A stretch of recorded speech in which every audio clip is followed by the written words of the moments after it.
6장 1절에서 10절에서 18절 말씀 보겠습니다. 에베소서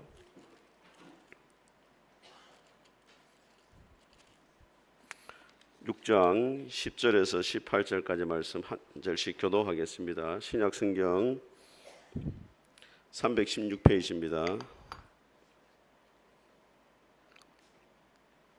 제가 먼저 봉독하겠습니다. 끝으로 너희가 주 안에서와 그 힘의 능력으로 강건하여지고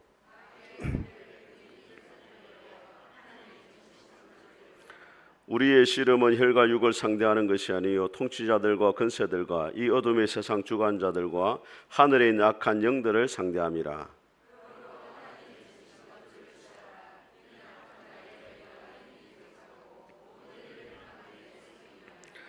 그런즉 서서 진리로 너희 허리띠를 띠고 의의 호심경을 붙이고 모든 것 위에 믿음의 방패를 가지고 이로써 능히 악한 자의 모든 불화살을 소멸하고 같이 읽겠습니다. 모든 기도와 간구를 하되 항상 성령 안에서 기도하고 이를 위하여 깨어 구하기를 항상 힘쓰며 여러 성도를 위하여 구하라. 아멘. 오늘 이 본문의 말씀을 가지고 하나님의 전신갑주를 입어라, 이런 제목으로 하나님의 말씀을 선포하겠습니다. 우리 앞뒤좌우 인사하겠습니다. 잘 오셨습니다. 은혜 받으시기 바랍니다. 한 주간 평안하셨습니까? 오늘도 하나님 우리 아버지와 주 예수 그리스도로부터 은혜와 평강 여러분 가운데 함께 할 수 있기를 주의 이름으로 축복합니다. 저는 지난주에 휴가를 잘 다녀왔습니다. 휴가 기간 동안에 시골에 계신 어머니를 한번 또 찾아뵀습니다. 물론 장모님도 찾아뵀습니다. 그런데 어머니한테 좀 더 오래 있었습니다. 93세가 되셔가지고 사실 이제 언제 이 땅을 떠날지 모르는 그런 시간이기 때문에 제가 조금이라도 좀 시간을 보내야 되겠다 싶어서 이제 어머니를 찾아뵙고 또 같이 잠도 자고 또 맛있는 것도 사드리고 그렇게 돌아왔습니다. 제가 있는 시골 교회가 청암교회라는 곳입니다. 하동 청암, 하동군 청암면 평촌리 그 청암교회인데 어릴 때만 해도 학생도 참 많았고 어른들도 많았어요. 교회가 꽉 찼는데 제가 새벽기도 가보니까 저를 포함해서 3명 앉아 있더라고. 전 교인이 한 4명 정도 됐어요. 4명. 지금 목사님이 새로 오셔가지고 한 7명 됐는데 할머니 4분 앉아 계시는 거예요. 그러니까 제가 젊은 목사님 40대 한 중후반 목사님이 오셨는데 애가 또 셋이라 능력은 없는데 믿음은 좋아요. 또 이래가지고 셋이나 나가지고 그 시골 교회에 사례도 제대로 안 나오기 힘든데 어떻게 사는 거냐 궁금하기도 하고 걱정이 안 되겠습니까? 가부 마음은 가부가 한다고. 그래서 맛있는 거 사드리고 새벽기도 마치고 교제를 했는데 이 목사님은 이제 원래 이 교회로 올 마음이 없었대요. 원래 제 동기가 목사님이 그 교회 은퇴하거나 제 동기 목사님이 가고 싶어서 지원을 했어요. 근데 4명의 할머니들이 떨어뜨렸어. 이 목사님 마음에 안 든다. 할머니들도 선택할 수 있는 자유가 있는 거예요. 그게 못 가게 됐어요. 그래서 한참에 교육자를 구했는데 이 목사님이 온 거잖아요. 어떻게 왔냐 하니까 자기는 울산에 부목사로 있었고 올 마음이 없었대요. 지원도 하지 않았고. 근데 하룻밤 이제 꿈을 꿨는데 작은 교회가 있는 할머니들이 4-5분이 모여 기도하고 있더래요. 간절히 기도하대요. 무슨 기도를 하나 보니까 우리 담임 목사님 보내달라고 기도하고 있더래. 그래가지고 좀 있더만 장면이 바뀌었는데 손짓을 하더래. 할머니들이 오라고. 그 꿈을 꾸고 이제 몇 주 뒤에 그 청암교회의 담임 목사님을 청비하는 일을 주관하는 목사님이 울산에 오게 된 거예요. 그 부목사님이 담임하는 그 섬기는 교회에. 그 평소에 그 담임 목사님 친분이 있으니까 하소연하러 온 거예요. 50대 목사님 한 분이 지원을 했는데 떨어졌다. 40대 목사님을 구하고 사모님 반주하는 사람을 찾는데 그 하소연하러 온 거예요. 그 알고 보니까 또 이 목사님하고도 이전에 아는 목사님이야. 그래가지고 자네가 가려냐 이렇게 해가지고 오게 됐다는 거예요. 원래 목사님이 이제 다른 교회를 가게 되면 설교를 합니다. 가서 설교를 들어보고 우리 교회하고 맞다 이러면 청빙을 하거든요. 근데 그 목사님은 설교도 안 하고 그냥 평일날 가서 인사하고 바로 교회를 가게 됐다는 거예요. 그래 이 목사님이 참 대단하다 싶더라고요. 저는 걱정을 많이 했거든요. 젊은 분이 와가지고 애도 셋이나 되죠. 예? 울산에 부목사로 봤던 사례의 절반밖에 안 나와요. 시골에. 어떻게 살겠어요? 근데 이제 중요한 것은 하나님이 자기를 부르셨다는 확신이 있는 거예요. 하나님이 나를 부르셨기 때문에 하나님이 나를 책임져 주실 것이다. 이런 확신이 있으니까 감사하는 거예요. 실제로 또 하나님이 책임져 주고 계시고, 우리가 하나님을 믿는 자의 삶에 있어서 성공이라는 게 뭐냐? 세상적으로 볼 때는 많은 것을 가지고 많은 것을 누리는 사람이 잘 사는 사람이고 성공한 사람이지만, 하나님 관점에서 볼 때 잘 사는 사람은 누구냐면 하나님의 부르심에 순종하는 것이고, 하나님의 말씀 앞에 하루하루 순종하며 살아가는 그 사람이 잘 사는 사람이고, 하나님 보시기에 성공적인 길을 걸어가고 있는 것입니다. 저는 우리 푸른숲교회 모든 성도들이 하나님 보시기에 성공적인 삶을 살아갈 수 있기를 주의 이름으로 축복합니다. 아르헨티나의 후안 카를로스 오르티즈 목사님은 교회를 이렇게 정의했습니다. 교회는 유람선이 아니고 군함이 되어야 된다. 하나님이 저와 여러분을 부르신 것은 이 땅에서 많은 것을 보고 누리는 관광객으로 부른 게 아니고 주님의 군사가 되어서 주님과 함께 싸우는 자로 부르셨다는 거예요. 예수 그리스도의 군사로 여러분을 부르셨다는 거예요. 요한일서 3장에 보니까 죄를 짓는 자마다 마귀에게 속하나니 마귀는 처음부터 범죄함이라. 하나님의 아들이 나타나신 것은 마귀의 일을 멸하도록 하기 위해서이다. 마귀가 하는 일이 뭐냐? 우리로 하여금 죄짓게 만들고 죄의 종이 되게 하고 마귀의 종이 되게 하는 것인데, 예수님이 이 땅에 오신 목적은 뭐냐면 죄 가운데 있는 저와 여러분을 구원해가지고 하나님의 자녀로 살아가도록 하기 위해서라는 거예요. 그 일에 주님과 함께 마귀와 싸우는 일에 저와 여러분을 부르셨다는 거예요. 그러니까 어떻게 하면 우리가 마귀와 영적 전쟁 가운데 승리하고 주님의 동력자로 살아갈 수 있느냐? 오늘 12절 말씀을 같이 한번 읽어보겠습니다. 12절 같이 읽겠습니다. 시작.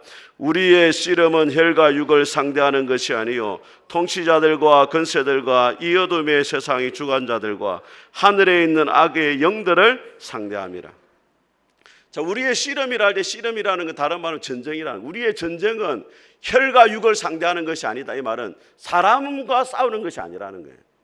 오늘날 우리 성도들이 사람과의 싸움에서 얼마나 많은 진액을 소모하는지 몰라요. 가정에서 남편과 아내가 싸우고, 또 직장 가면은 또 동료들과 싸우고, 또 교회 와서도 또 성도들과 싸우고. 여러분, 하나님이 우리 곁에 사람을 두신 것은 싸움의 대상으로 두신 것이 아닙니다. 하나님이 여러분 곁에 사람을 두신 것은 사랑의 대상으로 두신 거예요. 한번 따라했습니다. 사람은 싸움의 대상이 아니고 사랑의 대상이다. 옆에 분하고 한번 인사하세요. 사랑하며 섬기겠습니다. 예. 하나님이 우리 곁에 사람을 두신 것은 사랑의 대상으로 두신 거예요. 우리의 싸움의 대상은 누구냐? 통치자들과 권세자들이라는 것은 그 뒤에 역사하는 악한 영들을 이야기합니다. 이 세상의 주관자와 이 세상에 역사하는 어둠의 세력들, 귀신들, 사탄들, 그들이 우리의 싸움의 대상이라는 거예요.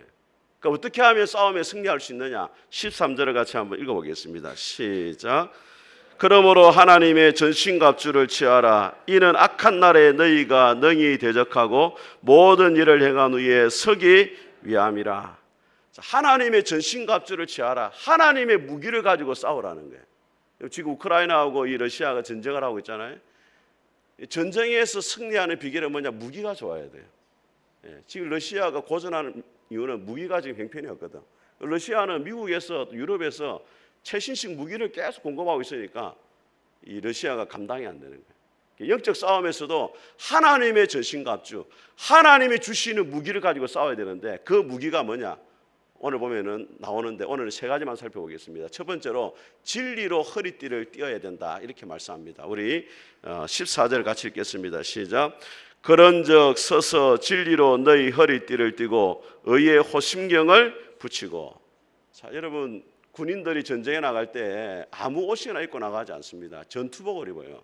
또 머리에는 또 철모, 방탄 헬멧, 요즘 방탄 헬멧이라, 제가 군대 갈 때 철모를 썼어요. 방탄 헬멧을 쓰고, 그죠? 또 이렇게 탄띠를 띠고, 또 총도 가지고, 또 전투화를 신고 이렇게 나가잖아요. 로마 군인들이 지금 그 당시에 배경에 가면은 이런 완전 무장을 하고 나왔거든요. 거기에 빗대 가지고 바울이 지금 설명을 하고 있는데, 첫 번째 영적 전쟁에 필요한 것이 뭐냐면 진리로 허리띠를 떼야 된다는 거예요. 여러분, 우리 여성들이 한복을 입고 명절에 일을 하잖아요. 한복이 막 너풀거리는데 그래가 제대로 일이 안 되거든. 그럼 뭘 해야 됩니까? 허리를 딱 묶어야 돼요.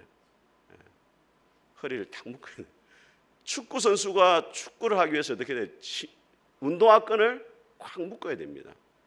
영적 전쟁의 가장 첫 번째로 해야 될 것이 뭐냐면 진리로 허리띠를 딱 묶고 가야 된다는 거예요. 그럼 여기서 말하는 진리는 무엇을 말하느냐? 여러분, 사탄의 가장 큰 무기가 뭐냐면 거짓입니다. 사탄은 할 수만 있어 우리를 거짓말을 하게 하고 거짓된 삶을 살아가도록 해요. 여러분, 사도행전 5장에 보면은 성경에서 가장 금술이 좋았던 부부가 나와요. 인고 부부. 누굽니까, 여러분? 아나니아하고 삽비라. 왜 인고 부부냐? 같은 날 죽었거든. 좋지 못한 동기로 죽었죠. 그래서 같은 날 죽었어요. 우리 사랑하는 사람 그렇게 말 여보네 당신하고 같은 날 죽고 싶다 이러잖아요. 같은 날 죽었어요. 왜 죽었느냐? 아나니아 삽비라가 초대 교회가 너무 가난해가지고 성도들이 자신의 땅을 팔아가지고 구제하는데 헌금을 내놨어요. 그러니까 아나니아 삽비라 부부가 다른 사람이 헌금하고 그러니까 교회에서 칭찬하고 하니까 자기들로 높아지고 싶어가지고 자기 땅을 팔았어요. 얼마나 팔았는지 안 나와요. 한 5,000평 팔았는지 팔았어요. 팔고 나니까 생각보다 돈이 많이 들어왔어요. 그러니까 처음에는 다 바치려고 했는데 부부끼리 또 의논을 하네. 평소 때는 말을 잘 안 하는데 돈이 들어 의논을 했어요. 여보, 우리 주한이 장가도 보내야 되고 우리 주찬이 대학도 가야 되고 등록금도 필요하고 아이고 여기 절반만 빼자. 절반을 떼버렸어. 그래가 다음 날 교회 가져가는데 베드로 사도 앞에 이렇게 말합니다. 땅값의 전부를 가져왔습니다. 베드로가 하나님의 감동으로 알게 되었어요. 아나니아야, 어찌하여 사탄이 네 마음에 가득하여서 성령을 속이고 거짓말을 하느냐? 네가 거짓말하는 건 사람에게 하는 것이 아니고 지금 하나님께 거짓말을 하고 있다. 그 자리에서 아나니아 바로 죽어버립니다. 나중에 삽비라 왔는데 또 바로 죽어버려요. 거짓말해가지고. 그래 한날 한시에 죽어버렸어요. 여러분, 우리가 생각할 때는 너무한 거 아닙니까? 하나님 헌금 안 하는 사람도 많은데 그 절반이라도 했으니 다행인데 그냥 살려주지 왜 죽입니까?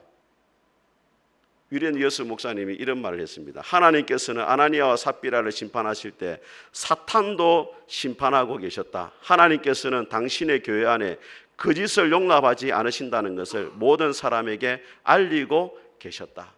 사탄이 거짓을 통해 가지고 교회를 무너뜨리려 하는데 그것을 막으시기 위해서 경각심을 일으키기 위해서 하루아침에 죽게 만들었다는 거예요.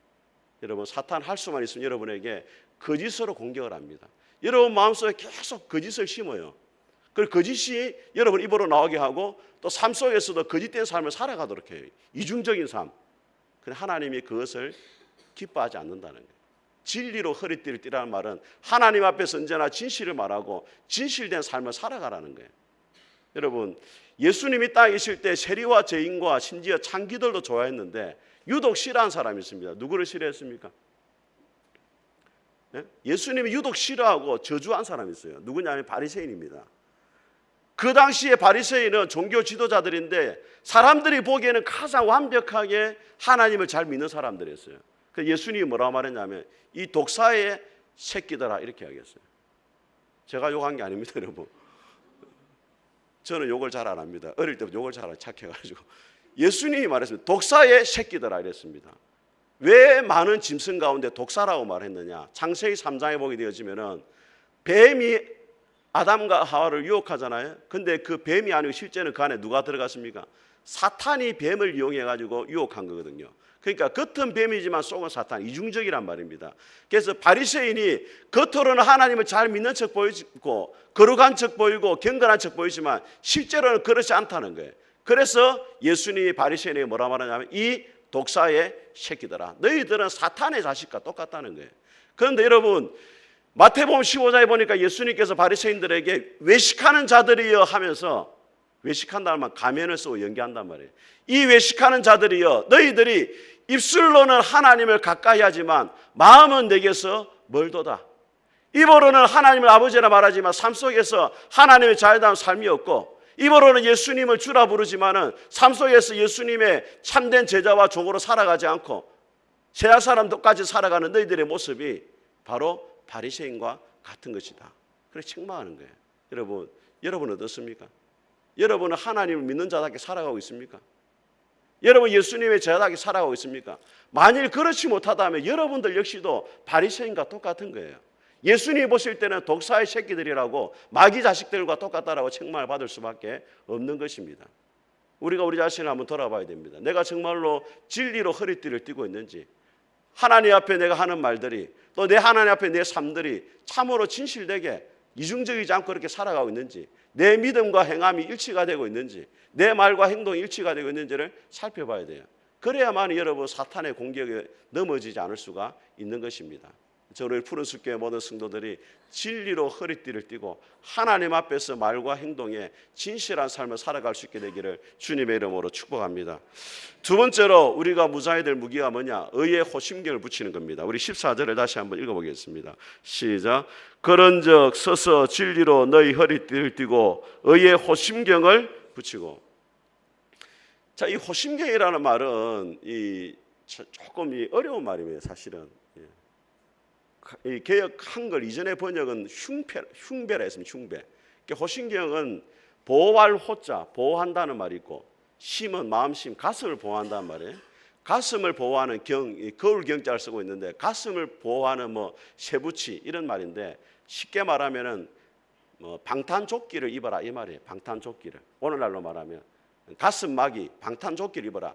과거에 이 로마 군인들이 목에서부터 허벅지까지 이렇게 철갑을 딱 입었거든요. 그런 옷을 입어라. 근데 그 옷 이름이 뭐라고요? 의의 호심경. 의로 방탄조끼를 입어란 말이에요. 왜 그러냐면 사탄이 항상 우리의 의를 공격한다. 네가 어렵지 못하다. 이걸 자꾸 공격한다는 거예요. 그래서 하나님이 너를 어렵게 하신 그 의를 붙잡으라는 거예요. 여러분, 사탄이 별명이 있어요. 별명. 사탄이 무슨 별명이 있습니까? 지금 보니까 멍 때리고 계시는데, 사탄의 별명이 요한계시록 12장에 보면 고발하는 자라는 별명이에요. 참소하는 자, 고발하는 자. 사탄은 검사입니다. 검사. 여러분이 모든 지은 죄를 다 알고 있어요.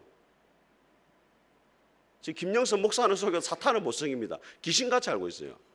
그래서 그 사탄이 차리고 있는 그 사무실에 가면 딱 걸려 있습니다. 나는 네가 지난 여름에 한 일을 다 알고 있다. 이렇게 다 알고 있어요. 그걸 고발하는 거예요. 사탄이 여러분의 죄를 덜쳐내가지고 여러분이 죄인이라 말하고 하나님의 사랑을 받을 자격이 없다 말하고 계속 이렇게 공격하는 거예요. 여러분이 기도하려고 하면은 사탄이 속삭입니다. 네 지난주에 성경 읽었나? 네 평상시에 기도 안 하잖아. 네 큐티도 안 했잖아 지난주에. 하나님이 네 기도 안 들어주신다 그러면은 네도 좀 양심이 있어라. 양심이. 네 지난주에 죄도 많이 지었잖아. 하나님 네 기도 안 들어준다. 자숙해라 자숙. 지금은 기도할 때가 아니고 자숙할 때다. 그렇게 여러분을 자꾸 공격하는 거예요. 그때 사탄이 의도한 대로 하면은 여러분이 영적 전쟁에 실패하는 거예요. 그때 뭘 해야 되냐면 의의 호심경으로 사탄의 공격을 딱 막아야 돼요. 여기서 말하는 의는 무엇이냐? 여러분이 하나님 앞에 바르게 살아가서 어려운 삶을 살아가서 어렵게 여러분을 만드는 그게 아니고, 로마서 3장에 보니까 모든 사람이 죄를 범하였음에 하나님의 영광에 이르지 못한다 이렇게 돼 있어요. 하나님의 기준에 볼 때는 어려운 자가 이 땅에 아무도 없다는 거예요. 그래서 하나님이 예수님을 보내주셔가지고 여러분의 죄를 위해 십자가에 죽게 하셨어요. 그 예수님 믿을 때 여러분의 모든 죄가 용서받는 줄 믿습니다. 그리고 예수님이 우리를 대표해가지고 하나님의 말씀대로 완벽한 삶을 사셨어요. 그래서 예수님을 믿을 때 예수님이 어려우신 것처럼 하나님이 저와 여러분을 어렵다라고 인정을 해주신다는 거예요. 그게 신학적 용어로 칭의라고 말합니다. 하나님 우리를 어렵다고 인정해 주는 거예요. 여러분은 어려운 자가 아닌데, 하나님 보시기에 죄인인데 하나님이 여러분을, 예수님 믿는 여러분을 어렵다라고 인정을 해준다는 거예요. 선언을 해준다는 거예요. 한번 따라하겠습니다. 나는 예수님 안에 어려운 자가 되었습니다. 그 확신을 여러분 가져야 돼요. 여러분이 어떤 죄를 짓든지 하나님 여러분들의 모든 죄를 다 용서하시고 여러분을 어려운 자로 봐주신다는 거예요.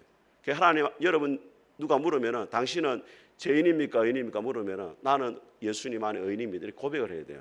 로마 3장이 뭐라고 말하냐면 모든 사람이 죄를 범하였으며 하나님 영광에 이르지 못하더니 그리스도 예수 안에 있는 구속으로 말미암아 하나님의 은혜로 값없이 어렵다함을 입었다 이렇게 말해요.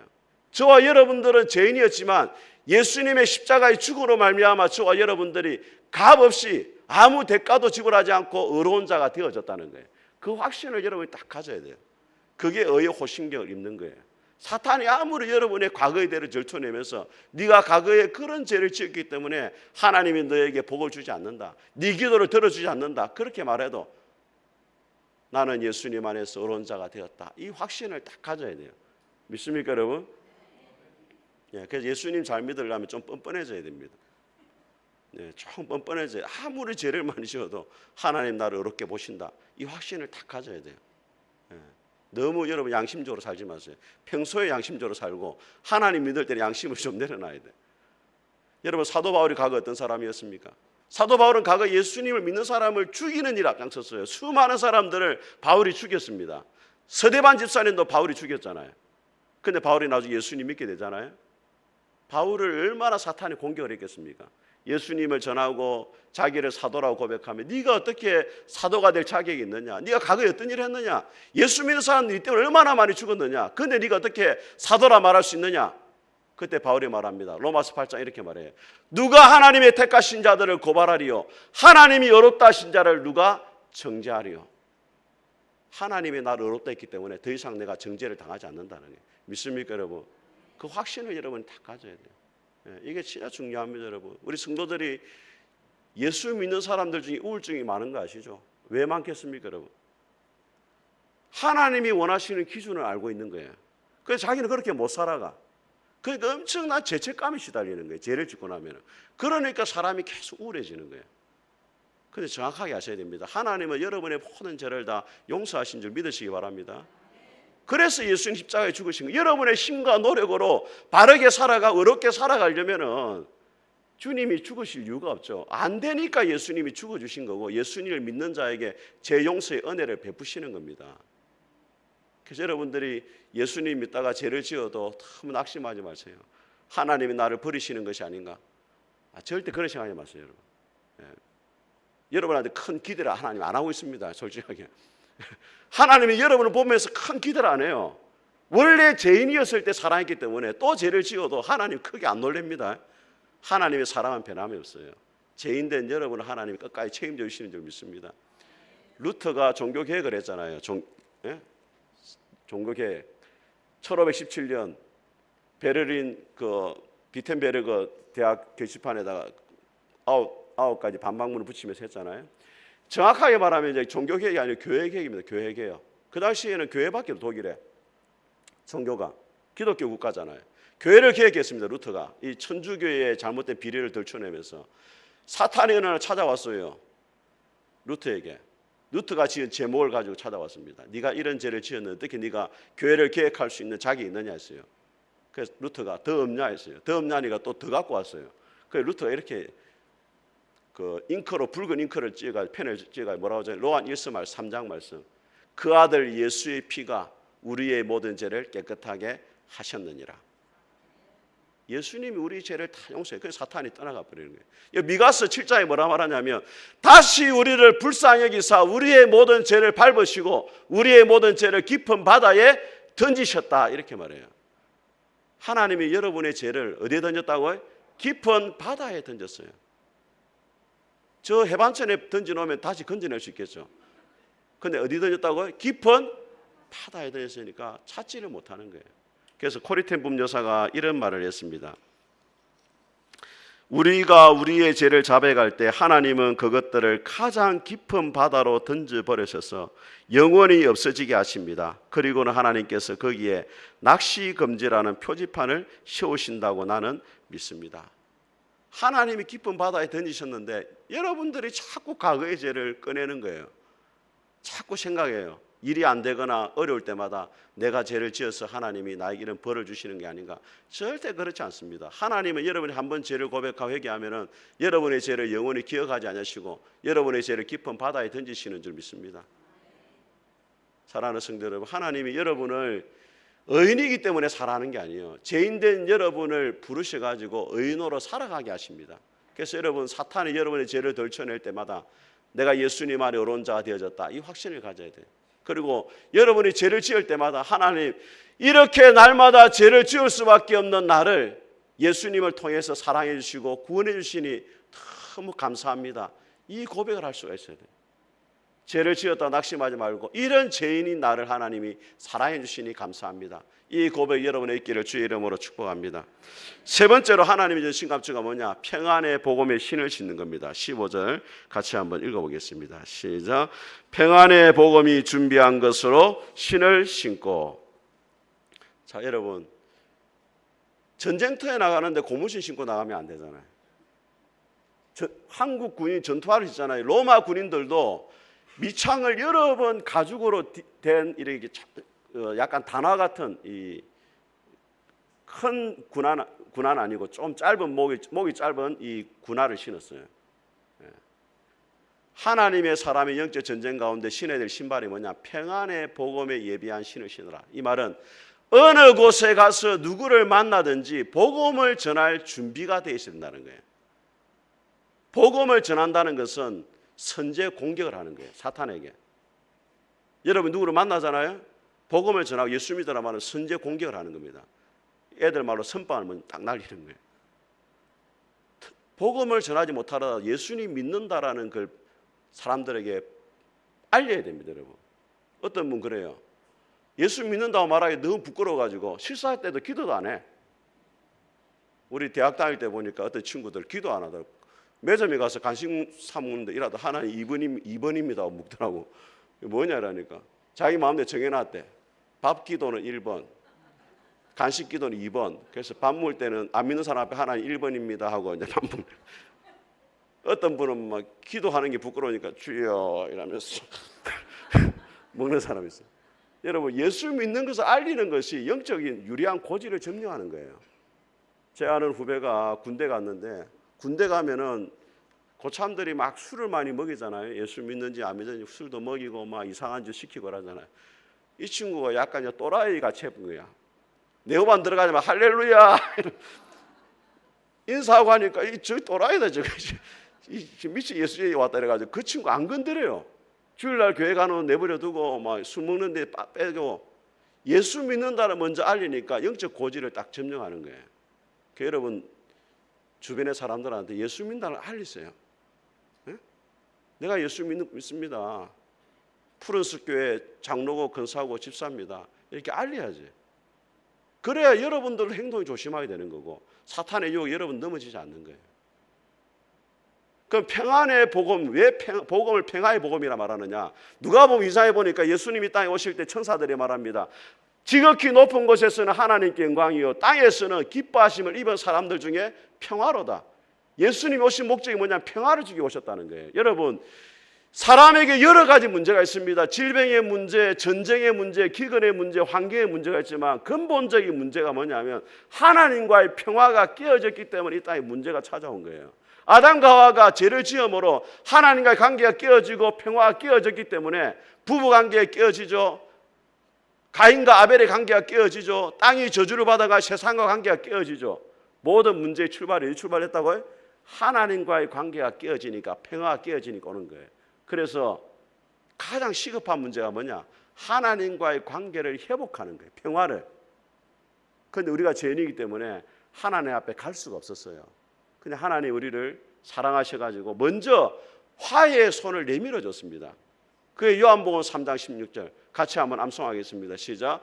하나님이 세상을 이처럼 사랑하사 독생자를 주셨으니 이는 저를 믿는 자마다 멸망하지 않고 영생을 얻게 하려 하심이라.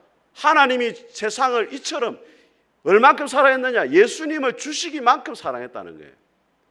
먼저 화해의 손을 내밀어 줬잖아요, 여러분. 사랑이 뭐냐? 한 따라하면 사랑은 화해할 수 있는 능력이다.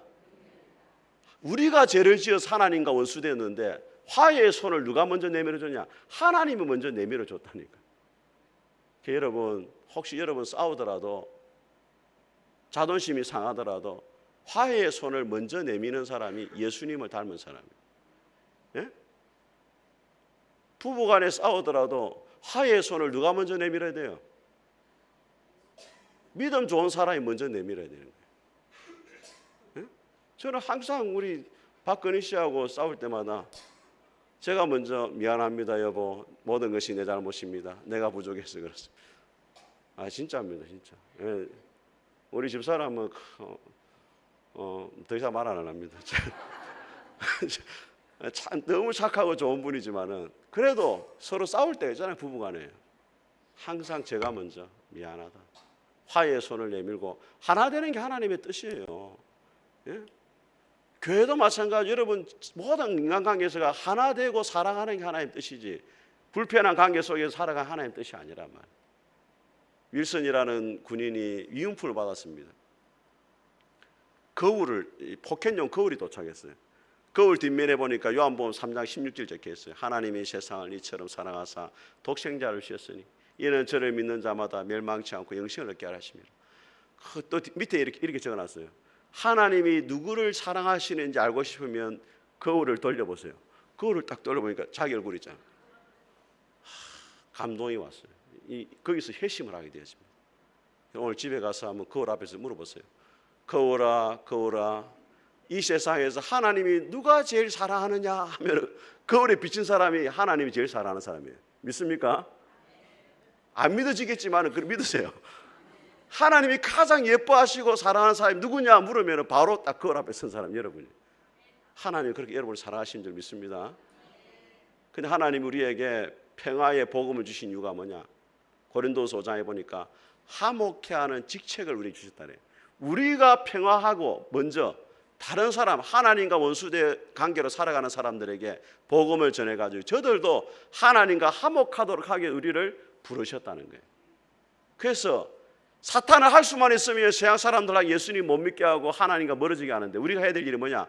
평화의 복음을 전해가지고 그들로 하여금 하나님 앞에 나아가게 하고 예수님을 믿게 하는 것이 우리가 해야 될 일이에요.